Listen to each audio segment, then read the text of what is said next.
Her burst is so cool. This has to be the best looking burst in the game. With Clorinde releasing right now in 4.7, I thought I would put together a quick and easy guide for you guys. Clorinde is a 5-star electro sword wielding character who uses normal attacks to drive her DPS. Like Tartaglia, this is through her skill and not through her actual normal attacks. Her main focus is to enter her night vigil state through her elemental skill, build Bond of Life, then spend it with her elemental skill. Her default kit comes with good crit rate and a good amount of on-field electro application.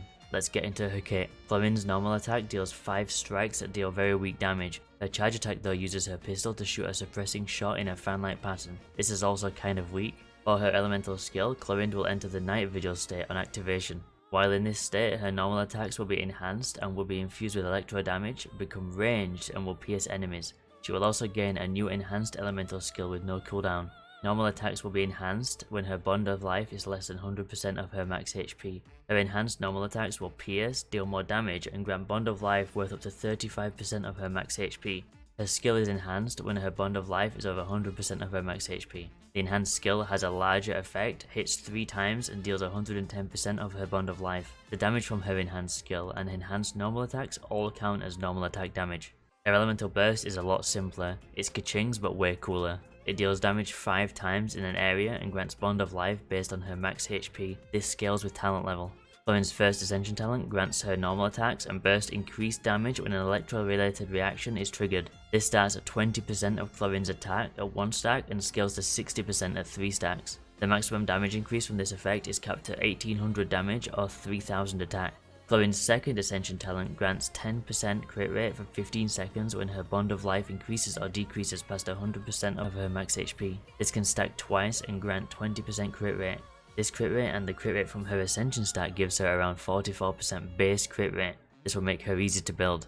Her utility talent displays the location of nearby resources unique to Fontaine on the minimap. For talent priority, I would recommend leveling her burst and skill equally and then not leveling her normal attacks because it is a waste.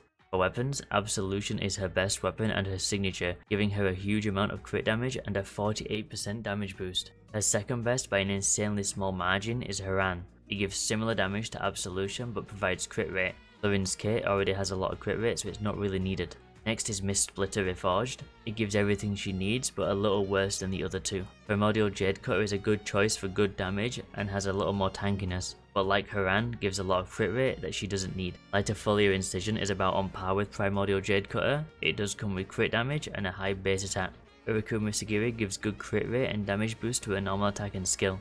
This is a pretty good choice. Splendor of Tranquil Waters is slightly worse than Uruku and is basically just a stat stick for crit damage. Skyward Blade is another strong stat stick to use on her. It has energy recharge, movement speed, attack speed, and more damage on her normal attacks. R5 Black Sword is a pretty good 4-star for her as it gives crit rate, normal attack damage increase, and healing that synergizes with her kit. R5 Harbinger of Dawn is her best free-to-play weapon. It gives a lot of crit stats and because of her kit, she has an easy time staying above 90% HP.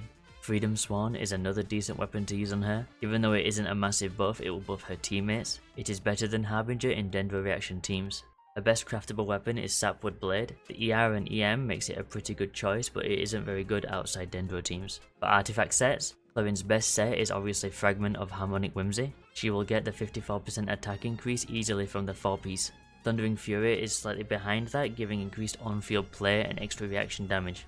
If you don't have these, the 4-piece Gladiator's Finale is fine. For stats, you want attack percentage on Sands, electro damage on the Goblet, and crit damage on the Circlet. You should have enough crit rate on her Ascension stat, Ascension Talent 2, and substats to not need crit rate on the Circlet. Speaking of substats, you want ER until you hit her required 125%, then crit, then attack percentage, then EM. Teams. Here are some good aggravate related teams.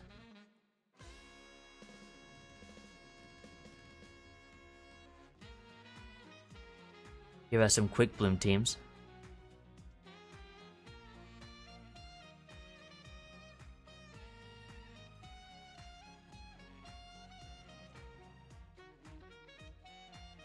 Here is an Overload team. Now add Jingcho for the national comp. And here are the final teams, Mono Electro. For Constellations, Clorinde's C1 grants 2 extra coordinated attacks when her enhanced normal attack hits an opponent every 1.2 seconds. These attacks are also considered normal attacks. This constellation gives around 24% damage. Her C2 buffs her first Ascension talent passive by 50%. She also gains a lot of interruption resistance. Her first Ascension passive is where a lot of her damage comes from in her kit, so this is very good. Her C4 is very powerful as it increases the scaling of her burst by double the bond of life percentage she has, capping at 200%. As her burst by default grants 100% bond of life, she will basically always get the full damage from this constellation if her burst talent level is 7 or higher. C6 is insanely strong. 12 seconds after using her skill, her crit rate and crit damage is increased by 10% and 70%. She also gains 80% damage mitigation, she's immune to knockbacks and interrupts. She gains another attack that deals large AoE every 1 second when her skill is cast or she's about to take damage. This is crazy. The TLDR is huge damage without reactions, basically immortal. One of the best constellations in the game by far. The C1 versus R1, if you have any of these weapons, go for C1. If you don't have any of these weapons, go for her weapon. Here are the pros and cons. Pros: not huge but very consistent damage output. Huge self-sustain and does not require a healer. Very versatile electro DPS as long as there is reactions. Cons: she's a jack of all trades character, so she doesn't excel at one thing. This might make other characters more desirable in team comps. Should you pull? She's very versatile, has very consistent damage and has great survivability. For me, I will be wishing on her. But that's it for Clorinde. I personally would highly recommend her unless you already have your eyes set on another waifu.